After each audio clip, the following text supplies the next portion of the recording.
Hello friends, Adam here with FED. Today we're going to be talking about Fire Emblem Engage and my first impressions of it. I'm about 6 chapters in, so I feel I have a good enough sample size to give you my thoughts. Now just to put it out there, spoiler warning for the first 4 or so chapters of the game. I'm not going to talk about anything past that, but there will be some footage on screen, so there's going to be minor gameplay spoilers. I won't talk story or anything. I'll just talk about how the game works mechanically and things, and how it differs from Three Houses and how it's similar to other games in the series. So, Fire Emblem Engage is not going to knock your socks off story-wise. I mean, I don't. Something crazy would have to happen, like the tone and the writing and everything would have to shift dramatically past this point for me to give it any sort of high marks in storytelling. Lots of exposition. Which, like, you get that in the beginning of a fantasy story, I get that. But lots of exposition that's delivered really awkwardly. Lots of just, like, awkward dialogue and lines. Some of the characters I find to be particularly annoying. But I'm sure some people do like them, you know? So that's my opinion. I think a lot of the characters are really annoying. There's some of them that are cool, though. So as far as story and characters go, which is something I don't care about as much as other aspects, but I think it bears mentioning, it's pretty rough. It's pretty bad. You know, a lot of people will say like, oh, well, Fire Emblem has always had bad stories or whatever. That's a pretty common take, right? But I don't think that's necessarily the case. I don't think a Fire Emblem game should be let off the hook because maybe 1 or 2 other games in the series, or maybe 3, have really weak stories. I'm looking at like Fates, you know, maybe even Awakening is a little rougher around the edges. And now people will say that Three Houses has a terrible story, which I don't think it has a terrible story. I think it's totally serviceable for the game, and there's even some good moments, especially in Azure Moon. So story-wise, that's not the reason to pick up this game. It's not. However, there are a couple of other aspects. There's a lot of nostalgia bait here, obviously. I mean, the main mechanic of the game is that you find old characters and you're able to like use them as little helper buddies for your units, and they give you special powers and you can like merge with them. That's a huge, like, that's like the whole plot and gameplay stuff is all centered around that, which is really cool for those of us who know who all these characters are. But if you don't know who or what a Sigurd is, or if you don't care about like freaking Leaf, I don't know, or maybe you don't even know who Micaiah is or whatever, it might not be something that pulls you in, you know? They don't do a whole real good job, at least at this point. That could change, but they don't do a good job of like introducing these characters to you. So if you don't know who they are, they're literally just these little stat backpacks that you put on your units and that give them a skill or two. So that's a little disappointing. I was hoping the emblems, the past characters, would have a little more to say, especially about their past and how that could maybe help the characters and influence their decisions in the story based on their past experiences. And maybe, again, that could happen later, but they haven't really done that yet, and that's pretty disappointing for me. Even Marth, who was kind of like billed as like like a second main character to Alir, doesn't really do a whole lot aside from encourage Alir to do stuff, you know, or just to like be a good person essentially. Again, that could all change. We're early in the story, but that's a disappointing thing for me. So if you don't already, so essentially just getting back to it, if you don't know who these characters are, if you don't know who Sigurd is, if you don't know who Erica and Ephraim are, if you don't know who Roy is, which you probably do because Smash, then I don't think the nostalgia is going to hit you. It's not. It hits me really hard. I love seeing Micaiah pop up. I love seeing Celica pop up.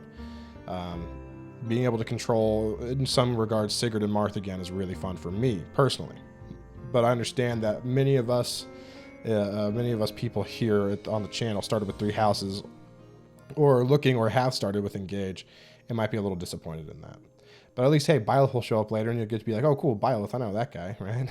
So that's cool. So yeah, that's the rings, as far as that, is kind of disappointing. But gameplay wise, I think they're super fun. Gameplay wise, the emblem rings and the bond rings are really cool. Bond rings are of course are less interesting, but they are just like little stat buffs you can apply to your units that don't have an emblem ring on them. But the emblem rings themselves are insanely fun to use. Engaging is a really fun mechanic. I thought it would be more broken than it is, but honestly, engaging feels relatively balanced around. It's really balanced around the fact that you only get it for 3 turns, and then you can only use their super Omega combat art type thing once per engage. So you're not able to engage constantly, and there are some moments where you could engage, but then you may be thinking, well, do I need to save this special combat art for, maybe 4 turns from now when I won't be able to use it if I engage right now? So there's some of that.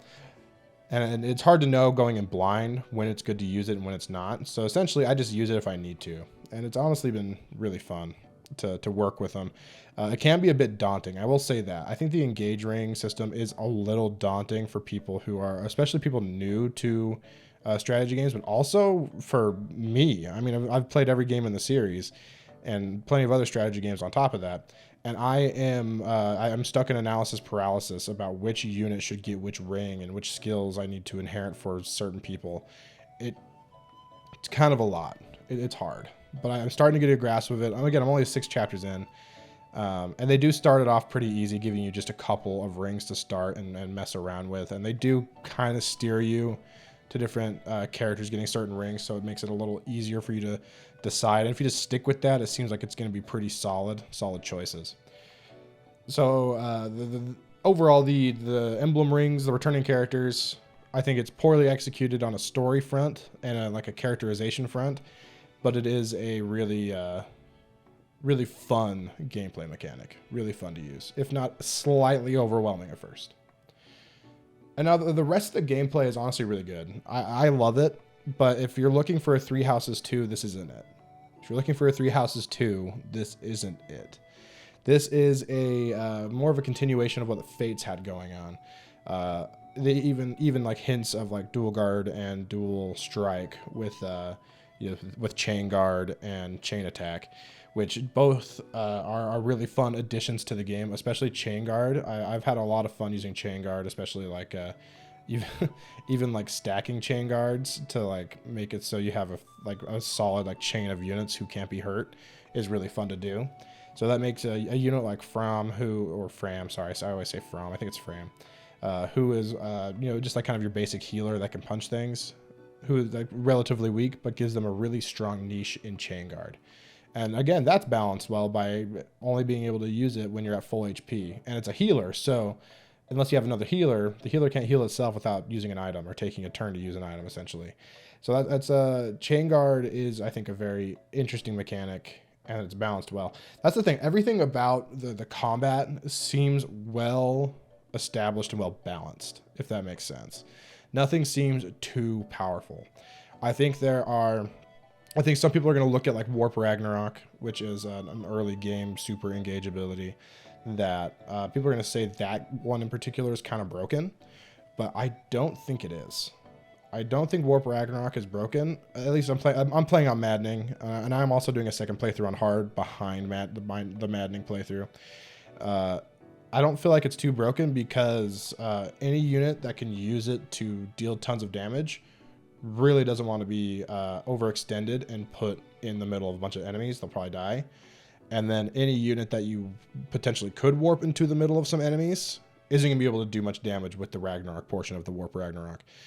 And then I think it's quite a large detriment to put Celica on them rather than on Saline or Clan or something along those lines. But yeah, everything just feels really well balanced. Even the really, really overpowered seeming stuff doesn't seem too broken. Big fan of it. Big fan. Yeah, the gameplay's fun. It's hard. It requires you to think, but it's not incredibly difficult. It's not stupid over the top. I think it's I think it's less of a mess than Three Houses Maddening. I'll say that. Anyways, those are kind of just like my general thoughts on story, emblems, gameplay. I think it's all it's a fairly good package. If you're there for story, probably not for you. If you're there for a really memorable cast of characters, so far I'm not really into them that much. The characters feel a little shallow. I think Three Houses had more interesting characters, and I think even Awakening and Fates had some fairly interesting characters compared to what we have engaged so far. But if you want some really tight Fire Emblem gameplay and that might be a little different than Three Houses, but it is a lot more like, you know, Fate's Awakening and even earlier. If you're looking for some really solid, tight gameplay, Engage is a good place to go. Good place to go. And I think that's the highest praise I can give a Fire Emblem game. You know, story is fine, but if the gameplay is really good, that can carry a lot of issues. And small side thing, the music's really good too. Just so you know, if you were curious, the music's baller like it is in every Fire Emblem game. All right, I'm gonna call it there. Thank you for watching. Make sure to like the video, subscribe to the channel, and check out our live stream. If you're watching this, I may be live right now. Who knows? And I'm playing Fire Emblem Engage blind classic mode without knowing anything. Yeah, classic, maddening, blind. All the adjectives, all the things. All the things I'm adding to my game. I don't know if those are adjectives. I may have just lied. But maddening, classic, blind playthrough is going pretty well. It's really fun. So come join us for that if you are interested in seeing some gameplay. Anyways, comment your thoughts, and I'll catch you next time, friends.